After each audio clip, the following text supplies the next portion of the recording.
The room was cold and empty. Commander Jack Morrison stood behind a special window that let him see into the next room, but nobody on the other side could see him. He watched the alien creature sitting in a metal chair. The alien looked hurt and tired. Its hard shell-like skin had cracks in it, and blue liquid dripped onto the floor. Its big bug-like eyes moved around the room quickly, like it was scared of something. Lieutenant Amy Patterson stood next to Morrison. She looked at her electronic tablet and read the information out loud. The alien was from a race called the Vraxians. It came from a big warship called the Talcott. That ship was now destroyed and floating in pieces in space. This alien was the only one who survived from that ship. Morrison thought about the recent battle at Kepler Station. It had been a hard fight. The humans only had 3 ships. The Vraxians had 12 ships. Everyone thought the humans would lose quickly, maybe in just 10 minutes. But that did not happen. After 2 days of fighting, 11 Vraxian ships were destroyed. All 3 human ships were still there, damaged but still working. They made it back to the space station safely. Morrison asked if the alien had said anything yet. Patterson shook her head and said the alien had only made scared noises and sounds. But the human doctor named Helen Brooks thought the alien was ready to talk now. Morrison nodded and walked through the door into the room where the alien sat. When the door opened, the alien's head lifted up fast. Fear showed clearly on its face. It pushed itself back against the chair. The mouthparts on its face clicked together rapidly. The computer system that translated alien languages said this meant the creature was breathing hard because it was scared. Morrison pulled a chair over and sat down across from the alien. He tried to look calm and not threatening. He told the alien his name and explained that it was now on a human ship called the Valiant. He said they were helping fix its injuries. Then he asked if the alien could understand his words.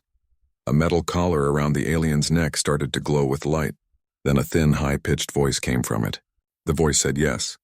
The alien could understand Morrison's words, but the voice sounded full of fear and panic. Morrison asked for the alien's name. There was a long silence. Then the alien said its name was Creven. It was a scout, which meant its job was to look for things and report back. It was ranked as 3rd class in the Vraxian military. Morrison leaned forward a little bit. He said he needed to understand what happened during the battle. The Vraxian fleet had more ships than the humans. Their weapons were supposed to be stronger. Human intelligence reports said that Vraxian shields could take 3 times more damage than human weapons could give. Morrison asked what went wrong for the Vraxians. The alien's big eyes got even wider. Its mouthparts clicked faster and faster. The translator computer worked hard to keep up with all the words pouring out of the alien's mouth.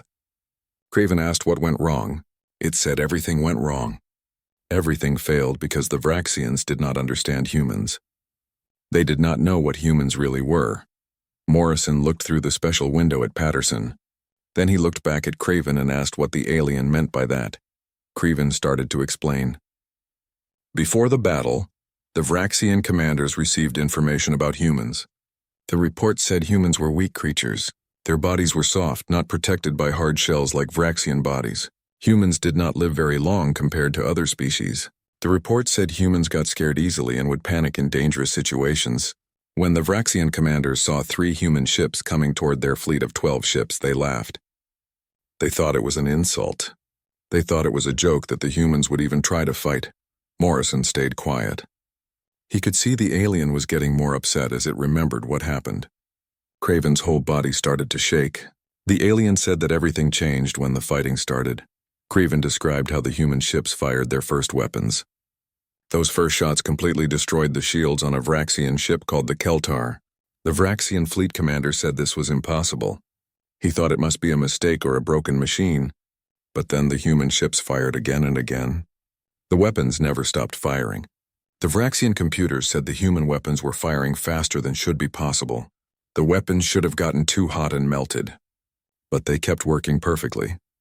Morrison said carefully that the humans had made their cooling systems better. This let the weapons fire faster without breaking, but Craven shook its head hard. The mouthparts snapped shut with a loud clicking sound. The alien said Morrison did not understand the real problem. It was not just about the speed of the weapons. It was about how accurate the shots were. Every single shot from the human ships hit exactly where it was aimed. The Vraxian ships tried to dodge and move around. They released special materials to confuse the targeting systems, but nothing worked. The human weapons kept hitting their targets perfectly. The alien explained that Vraxian sensors showed that real living beings were controlling the human weapons, not computer systems.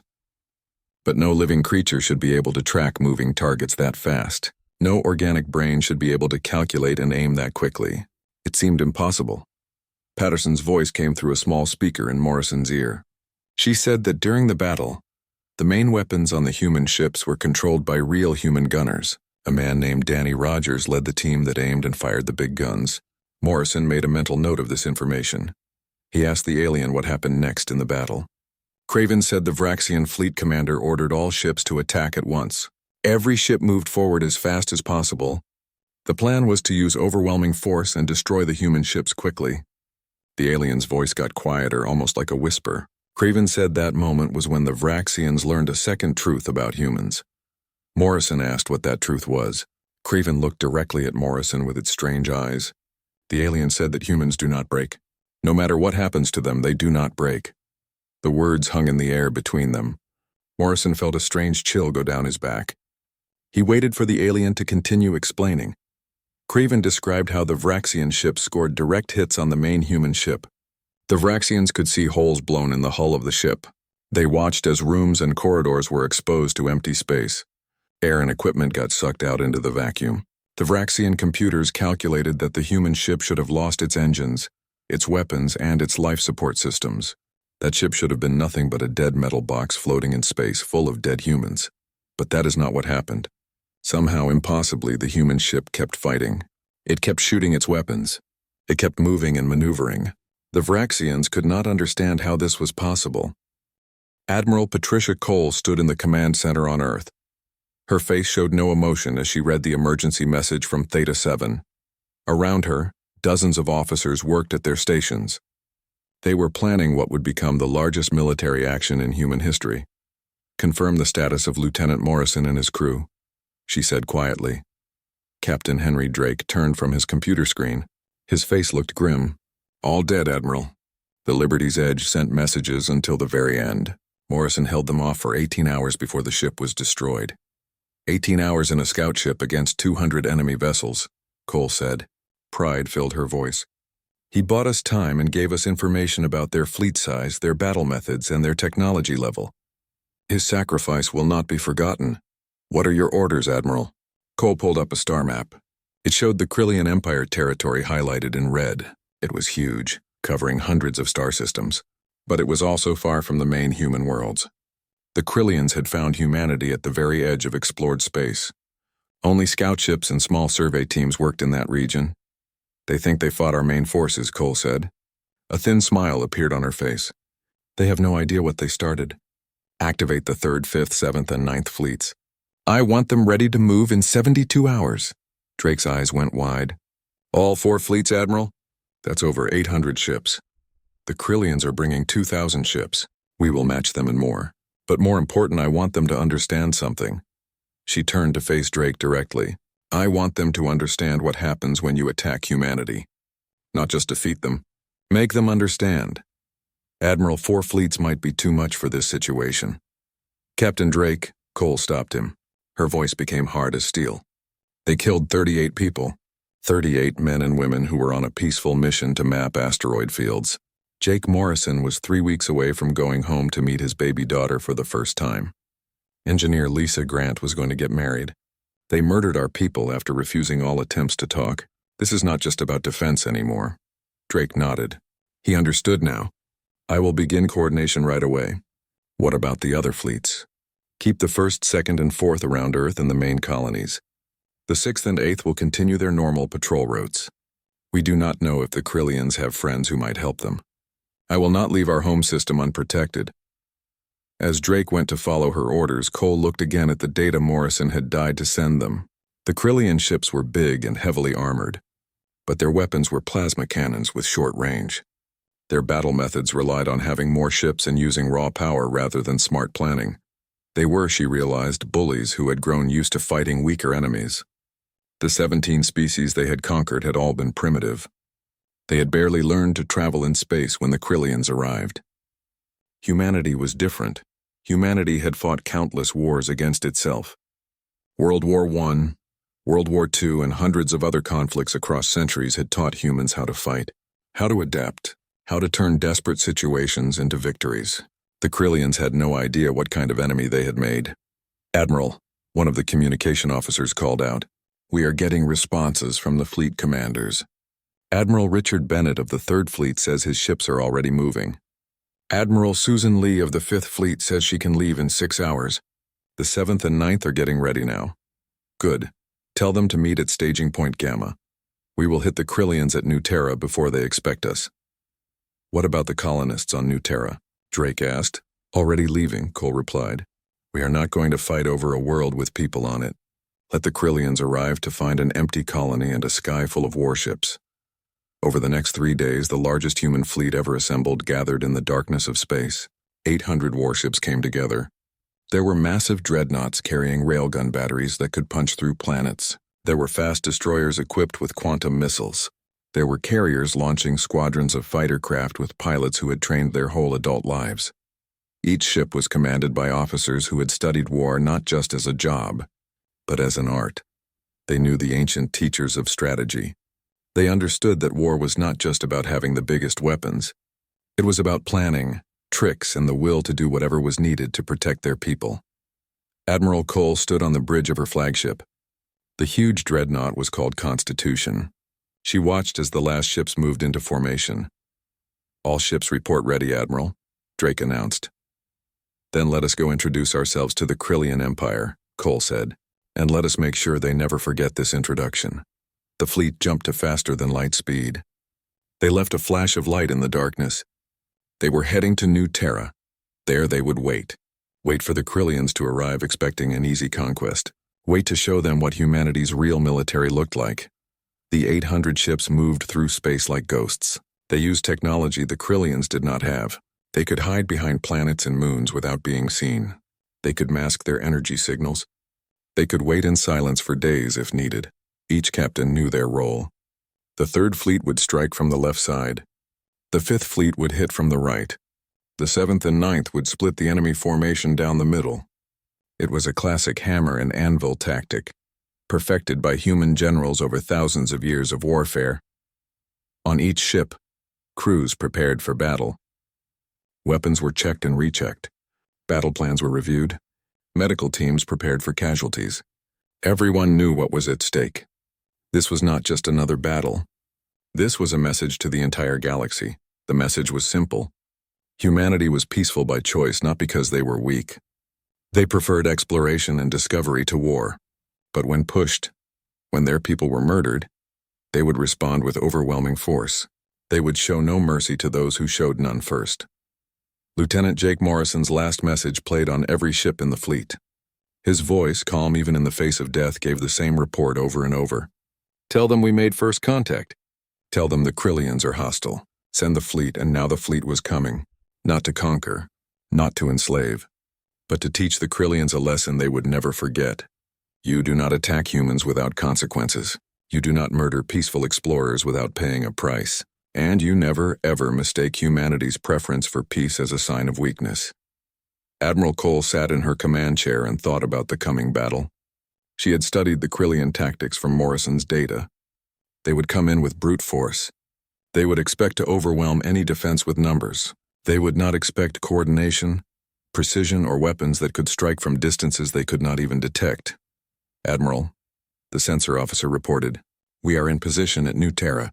All ships are hidden and ready. The Krillians will not see us until we want them to." "How long until they arrive?"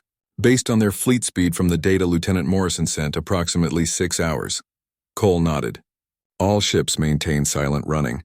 No active sensors. No communications unless emergency. We wait." The hours passed slowly. On every ship, crews waited at their stations. Some prayed. Some wrote letters to loved ones in case they did not return. Some simply stared at the stars and thought about why they were here. They were here because 38 people had died. People who had done nothing wrong. People who were exploring space peacefully when they were attacked without warning. People who deserved to be avenged.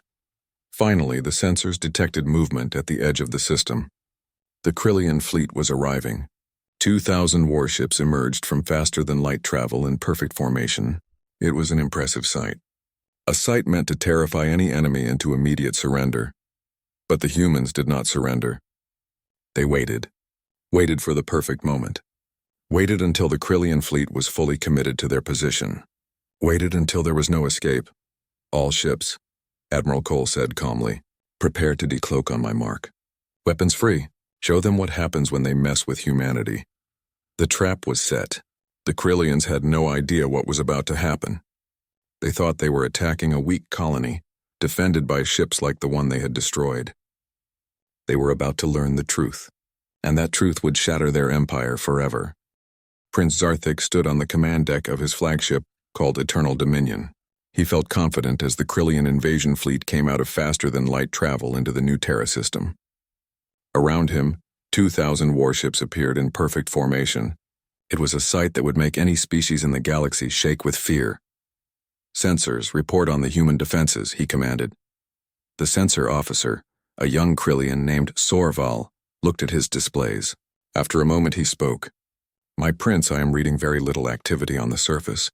No defense platforms in orbit, wait, what is it? My prince, I am reading huge energy signals. Hundreds of them. They are all around us. Before Zarthik could respond, the space around his fleet filled with light. Ships appeared as if from nowhere. They came out from behind moons and asteroids. Some even came from beneath the star's electromagnetic noise. They had been waiting in silence, hidden, using technology the Krillians had never seen before. Enemy vessels, Sorval shouted, counting 400. 500. 700. 800 contacts, all types unknown. Zarthik felt something he had not experienced in decades. Fear. That is impossible. We destroyed their strongest ship. Where did they get? His words stopped as the human fleet opened fire. The difference between the Liberty's Edge and a human dreadnought was huge. The scout ship that took 18 hours to destroy while fighting 200 Krillian ships had only 2 light plasma cannons and basic shields.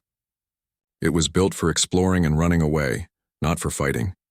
The Constitution, Admiral Cole's flagship, was built for war. Its main railgun battery fired solid metal at nearly the speed of light. When the first shots hit the Krillian line, 16 warships simply stopped existing. They were torn apart by kinetic force so powerful that their shields might as well have been made of paper. All ships, execute attack pattern Delta, Cole ordered calmly from her command chair. Fighter squadrons, you are clear to engage. Show them what the 3rd Fighter Wing can do. From the human carriers, 600 small fighter craft launched into space. Each one was piloted by men and women who had trained their entire adult lives for this moment. They flew in perfect coordination, weaving through the Krillian formations like schools of fish. Their quantum missiles found targets with almost perfect accuracy. Prince Velimor commanded a battle group on the fleet's eastern side. He watched in horror as his vessels were destroyed one by one. Brother, we must retreat. This is not the same enemy we fought before. Impossible, Zarthik screamed. But even as he denied it, his ships were dying by the dozens. The humans moved with precision and coordination that spoke of centuries of military tradition. Their weapons were not just more powerful. They were smarter, faster, and used with battle tactics that made the Krillian approach look like children playing with toys. Commander Thexnall ran numbers on his console. His 3 eyes were wide with shock. My prince, their ship classifications. The smallest vessels in their fleet are twice the size of the ship we fought at Theta 7. These are not scouts. These are warships, true warships. The terrible truth began to reach Zarthik's mind. Then what did we fight? A scout, Thexnall whispered. We fought a scouting vessel, with a crew of less than 40, and it took us 18 hours and 40 destroyed ships to beat it. Admiral Cole watched the battle with professional calm.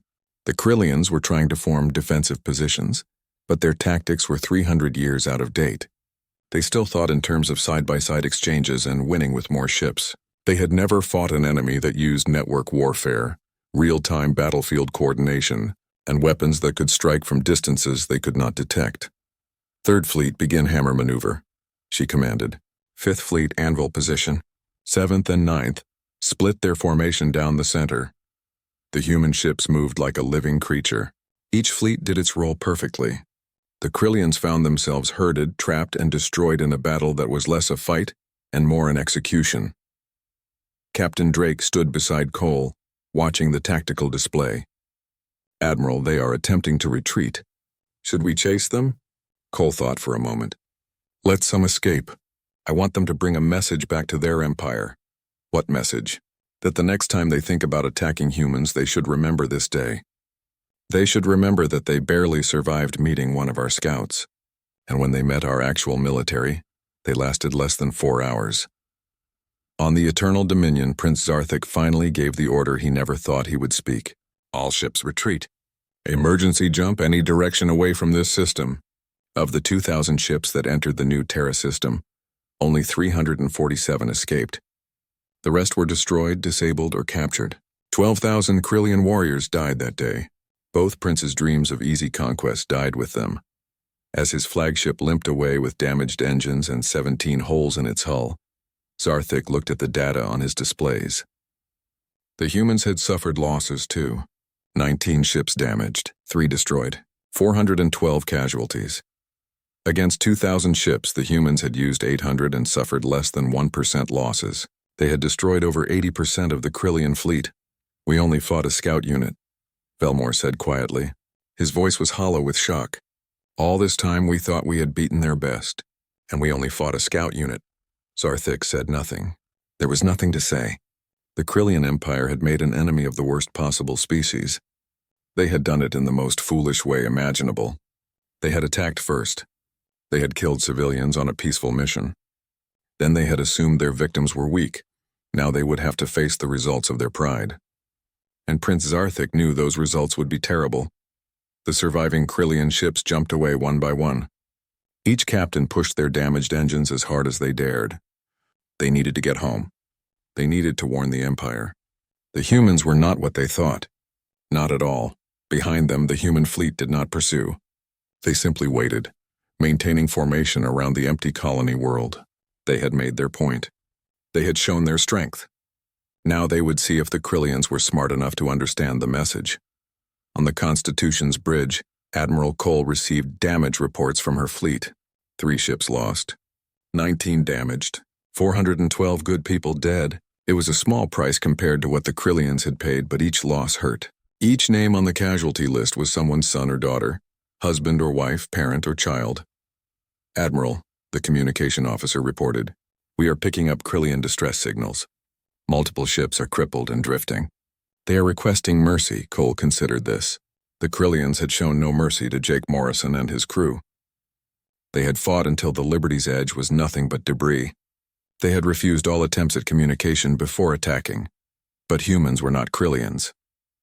"Send rescue ships," Cole ordered. "Recover their survivors. Treat their wounded. Show them that we are better than they are." Drake looked surprised. "Admiral, after what they did?" "Especially after what they did," Cole replied. "We fight hard, but we do not become monsters. Take their survivors as prisoners of war. They will be treated according to the rules of war that humanity follows. Maybe seeing that will teach them something." The human rescue ships moved among the wreckage. They pulled Krillian survivors from dying vessels. They gave medical treatment to the wounded.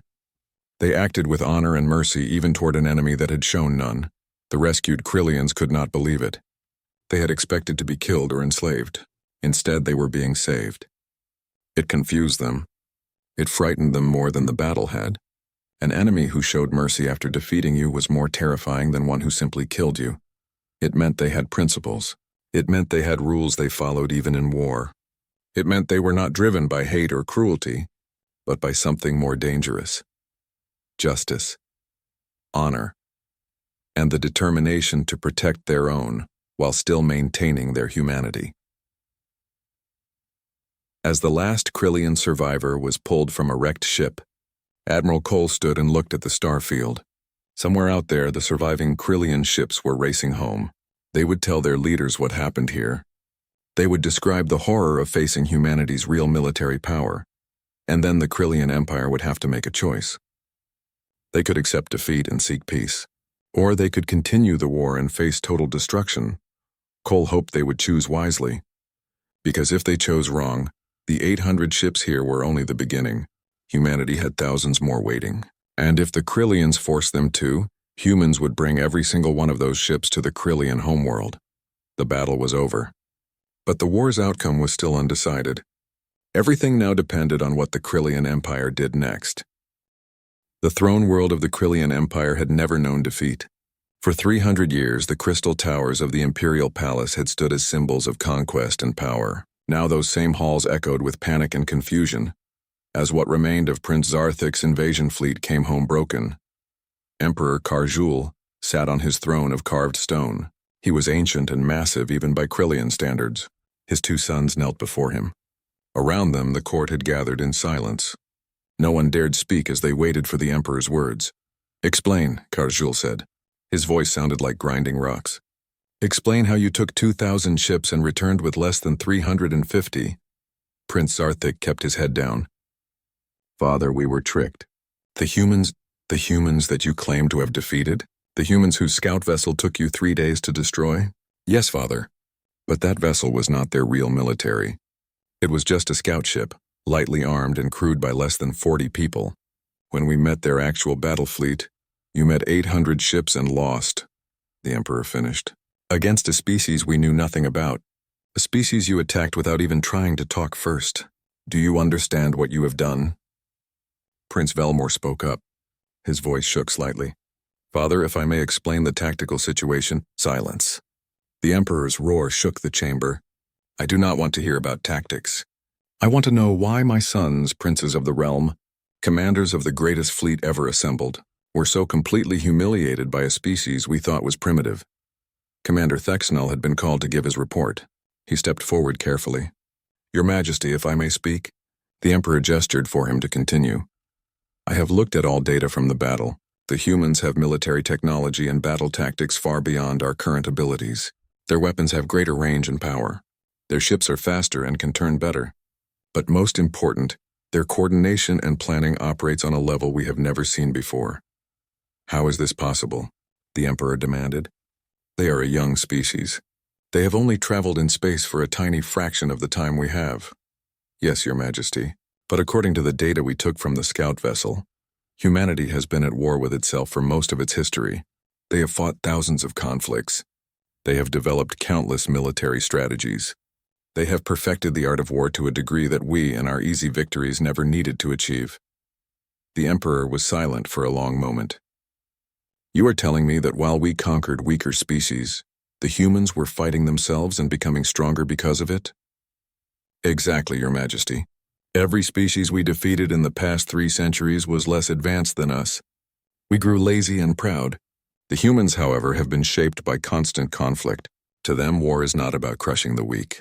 It is about beating equals or even stronger enemies through new ideas, adaptation, and determination." An elderly advisor stepped forward. "Your Majesty, there is more. We have intercepted human communications. They are making demands." "Demands?" The emperor's mouthpieces clicked dangerously. "They dare make demands of us? They demand we stop all military operations. They want us to pull back from the border regions. They want us to enter talks. If we refuse, they say they will bring the war to our territory." "Let them come," Zarthik said suddenly, finding his courage again. "We still have 1,500 warships in reserve. Our home fleet has never been defeated. Let the humans try to—" "You fool," the emperor interrupted. "Did you learn nothing? The humans sent 800 ships to trap you. 800. And you think that is all they have?" He turned to Thexnell. "Commander, what are your estimates of human military strength?" Thexnell pulled up glowing displays showing human territory. "Based on their factory capacity, population spread, and the fleet organization we saw, I estimate the humans have somewhere between 5,000 and 7,000 warships. The 800 we faced were less than 15% of their total strength." The court erupted in shocked whispers. 7,000 warships. The Krillian Empire at full strength had 3,500 vessels. They were outnumbered 2 to 1 by a species they had thought primitive. "There is more, Your Majesty," Thexnell continued grimly. "The humans operate what they call a reserve system. Millions of their civilians have military training and can be called up in a crisis. Their factories can make warships at a rate 3 times faster than ours. And perhaps most important—" He paused as if reluctant to continue. "Speak," the Emperor commanded. "They have no fear of death. The scout vessel we destroyed fought until it was blown apart. Not one human surrendered, not one. According to their communications we intercepted, The sacrifice of those 38 scouts is being honored as heroic. It has increased recruitment for their military by 40%. Your Majesty, we are not facing a species that fights for conquest or glory. We are facing a species that fights for survival, and they are very, very good at it. Emperor Karjul slumped in his throne. Suddenly he looked every one of his many years. What have we done? He whispered. Prince Velmor spoke quietly. Father, perhaps we should consider their demands. Open talks, offer payment for the scout vessel. We could propose a treaty promising not to attack each other. It will not be enough, Thexnal said. I have been studying their history and their culture. Humans have a concept they call proportional response. When attacked, they respond with overwhelming force to make sure the attacker never tries again. They will not stop until they have made an example of us. Then what do we do? The Emperor asked. For the first time in his reign, he sounded lost. An old voice spoke from the shadows. High Priestess Nalvera, keeper of ancient traditions and advisor to 3 generations of emperors, stepped forward. We do what we have never done before, Your Majesty. We humble ourselves. We admit our error. We beg for mercy. Beg? Zarthik said in disbelief. The Krillian Empire does not beg.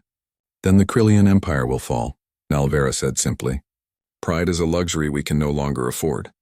We attacked a species stronger than ourselves because of our arrogance. We mistook their scout for their champion and thought victory would be easy. Now we must pay for that mistake, and the price of pride is complete destruction. Emperor Karjul rose slowly from his throne. Send a message to the humans. Tell them we surrender. Without conditions. We will meet their demands, whatever they are, and we will pray to the ancient spirits that they show more mercy than we have shown to others.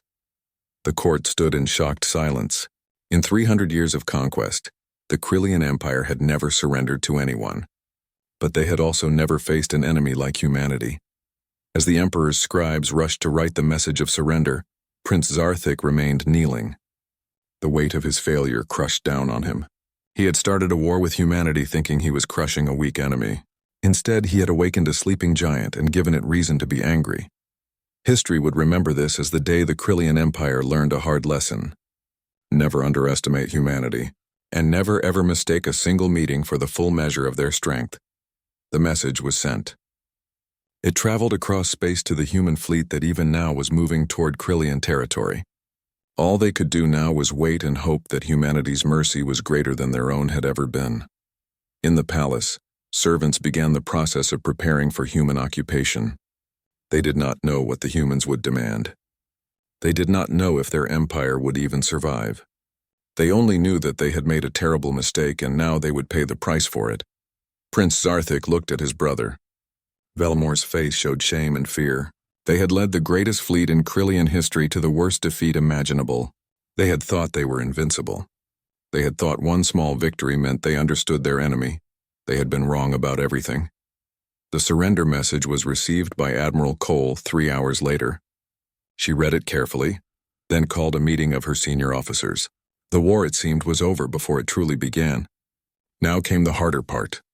Deciding what to do with a defeated empire that had learned its lesson the hard way. The Krillians had chosen surrender.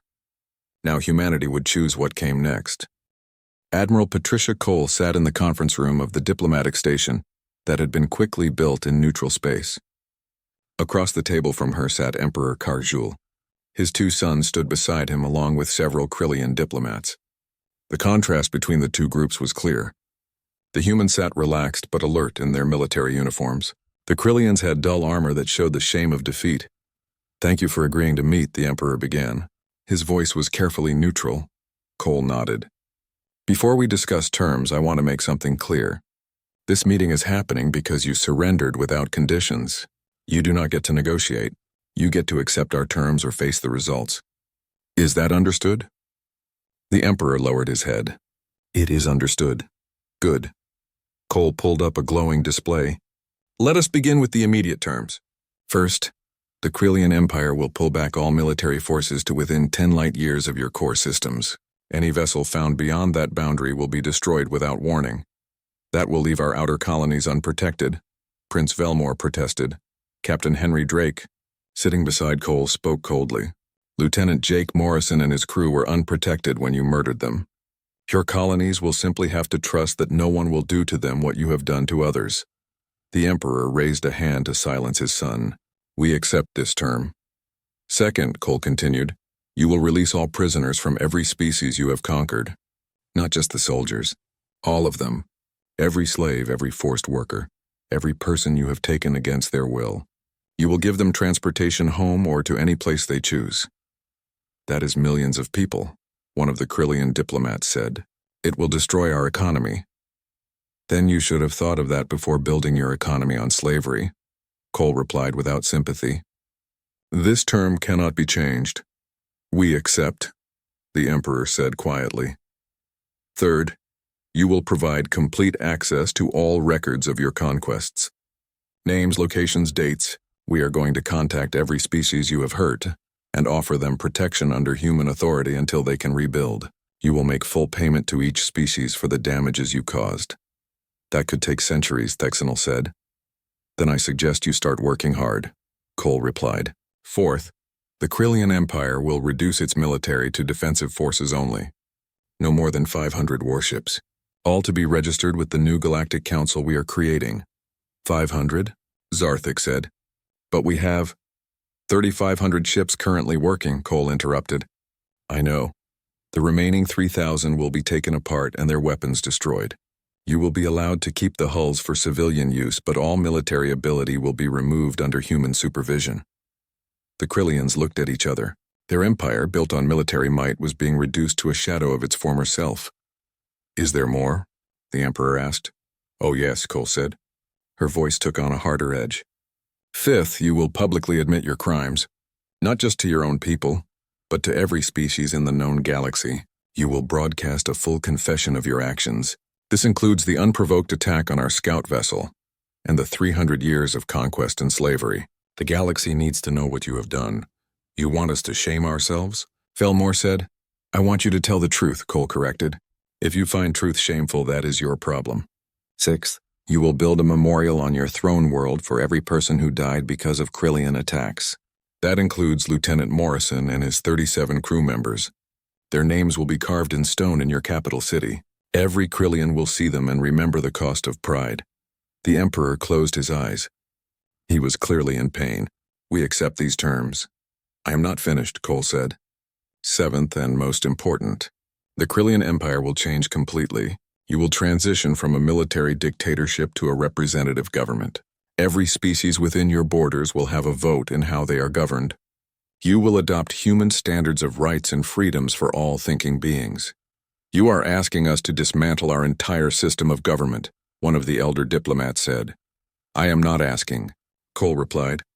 I am telling you what will happen if you want peace. You can either change willingly, or we will dismantle your government by force and install a temporary human administration until the transition is complete. Emperor Karjul looked at his sons, then at his advisors. Finally, he turned back to Cole. And if we accept all of this, what then? Then humanity will guarantee your security. No other species will be allowed to attack you. We will provide economic help during the transition. In 20 years, maybe 30, you could be a respected member of the galactic community instead of feared tyrants. Your people could have a future that does not involve conquest and war. And if we refuse these terms, Cole's expression did not change, but her voice became colder. Then we will force them on you. Your remaining fleet will be destroyed. Your government will be removed. Your people will be placed under military occupation until they accept democratic rule. The end result will be the same. Your choice is whether to walk this path with dignity or be dragged down it in chains. The conference room fell silent. The Krillians talked among themselves in their native language for several minutes. Finally, the Emperor turned back to face Cole. We accept your terms, he said. All of them. The Krillian Empire will change. Smart decision, Cole said. She stood and extended her hand. Admiral Susan Lee will coordinate taking apart your military. Admiral Richard Bennett will oversee the release of prisoners. I will personally supervise the building of the memorial.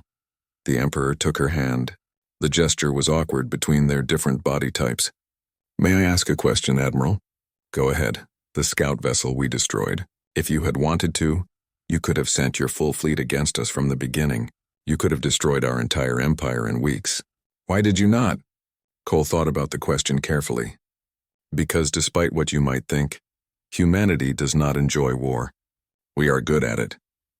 3,000 years of practice will do that, but we do not enjoy it. We fight when we have to, and we fight to win. But we would rather have peace. That scout crew died because you did not give them a chance to explain that. Do not make the mistake of thinking our preference for peace makes us weak. It does not. It just means we understand that violence should be a last choice, not a first one. She released his hand and pointed to the door. Your ships are waiting. Start the withdrawal immediately. My people will contact you to coordinate everything. And Emperor Karjul? Yes, Admiral? Do not make me come back here. Because if we have to return, it will not be for a conversation. The Krillians left the conference room in silence. As they boarded their transport, Prince Zarthik turned to his father. We have lost everything. The Empire, our power, our pride. No, the Emperor said quietly. We have lost our arrogance. Perhaps that is not such a bad thing. He looked at his son. You started this war thinking you had destroyed humanity's greatest warrior. In reality, you had barely scratched their weakest scout. Let that be a lesson. Never assume you have seen the full strength of an opponent. And never ever mistake mercy for weakness. Back on the diplomatic station, Captain Drake turned to Admiral Cole. Do you think they will honor the terms? They will, Cole said, because they are smart enough to realize they have no other choice. We broke their military power, but we are giving them a chance to rebuild as something better. Most species would have just destroyed them completely. They will remember that. And the other species in the galaxy? What will they think of us now? Cole smiled slightly. They will think twice before attacking human scout vessels, that is for sure. They will know that if they see one of our ships, they are not seeing our military strength. They are seeing our willingness to explore peacefully, and if they are smart, they will remember what happened to those who did not respect that. News of the Krillian surrender spread across the galaxy within weeks. 17 freed species celebrated their freedom.